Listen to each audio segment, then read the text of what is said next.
What if I told you that the person delivering your packages could see something you'd never want anyone to know? In 2019, a delivery driver made a routine stop at a suburban home in Portland, Oregon. What he found inside a partially open garage would unravel a mystery that had haunted investigators for 3 years. This is the story of Marcus Chen, the delivery man who couldn't ignore what he saw. But there's a twist you won't see coming. Marcus Chen had been delivering packages for 5 years. Rain or shine, he knew every street corner, every dog that barked, every customer who left notes asking him to hide packages behind the bushes. Tuesday, November 12th started like any other day. He had 187 stops on his route. Stop number 143 was 2847 Maple Grove Drive, a quiet, tree-lined street where retired couples walked their dogs and kids drew chalk on driveways. The package was heavy, some kind of furniture piece, according to the label. Marcus pulled up to the house at 2:47 p.m. The garage door was partially open, maybe 3 feet from the ground. Unusual, but not unheard of. He approached with the package, intending to leave it by the front door. But then he heard it. A faint sound, almost like tapping, rhythmic, deliberate. Marcus froze. The tapping was coming from inside the garage. Against his better judgment, Marcus bent down to look under the garage door.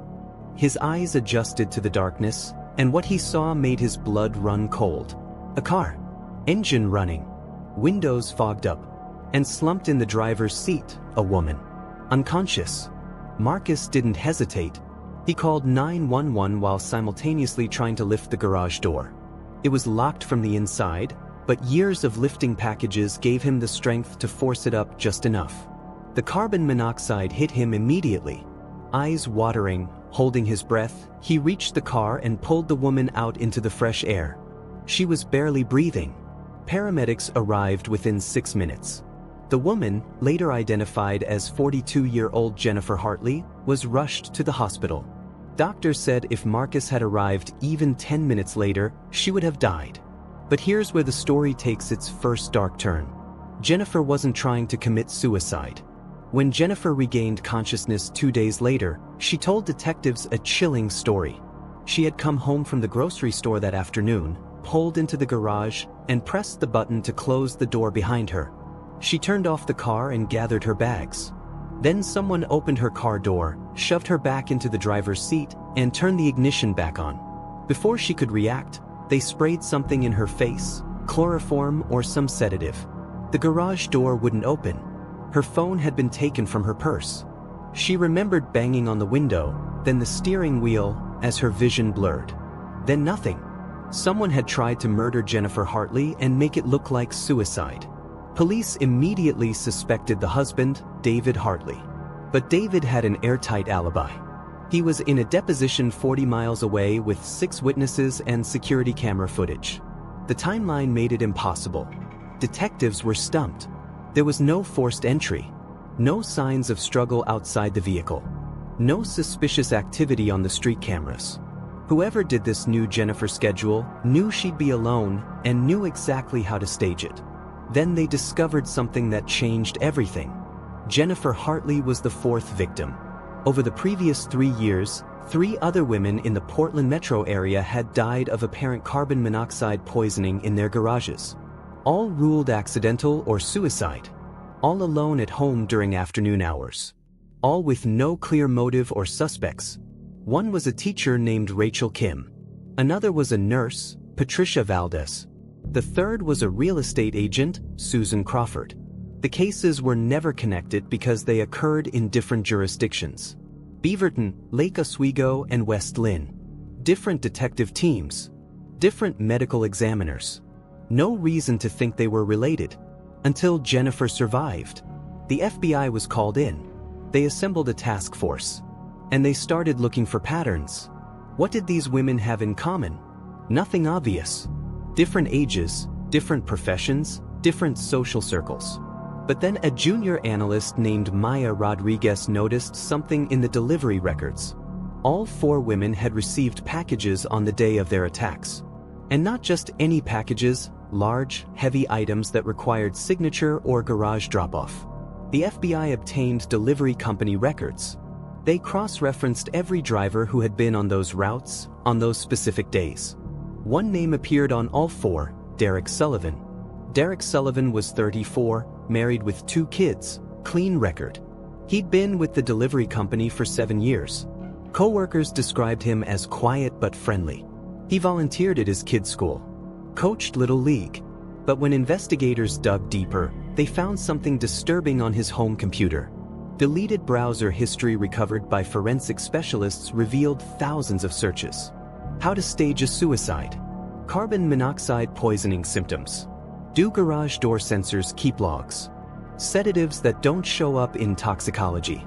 They found a storage unit rented under his wife's maiden name. Inside, latex gloves, zip ties, a can of industrial-strength sedative spray stolen from a veterinary clinic, and most damning, jewelry belonging to Rachel Kim and Patricia Valdez. Trophies. Derek Sullivan was arrested on November 19, 2019. He confessed within 48 hours. His motive? He called it the perfect crime experiment. He wanted to prove he could commit murder and have it ruled accidental. He chose victims based purely on opportunity.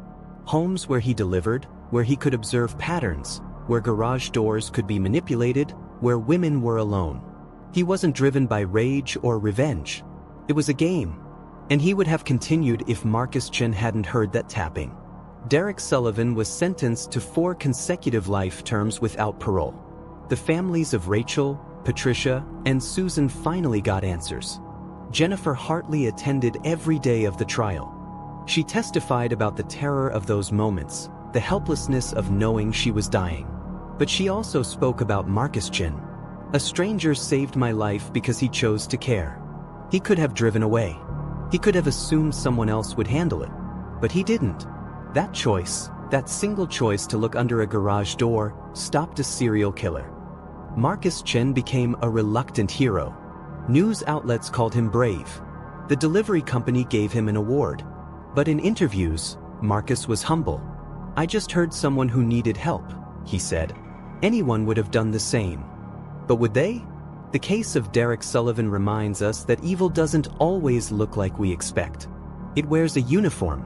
It waves to neighbors. It delivers your packages. But it also reminds us that heroism can be equally ordinary. It's a delivery driver who takes a moment to investigate a sound. It's someone who acts when every instinct says to walk away. Marcus Chen went back to work 2 weeks after the arrest.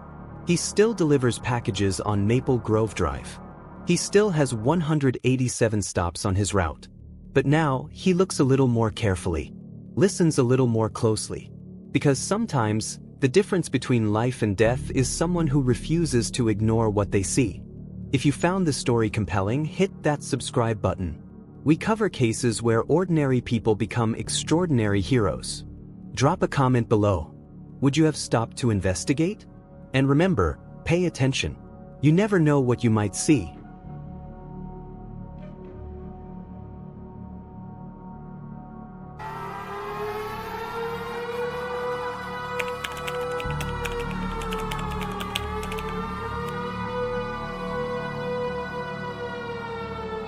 This is True Crime Moment, where real crime gives real chills.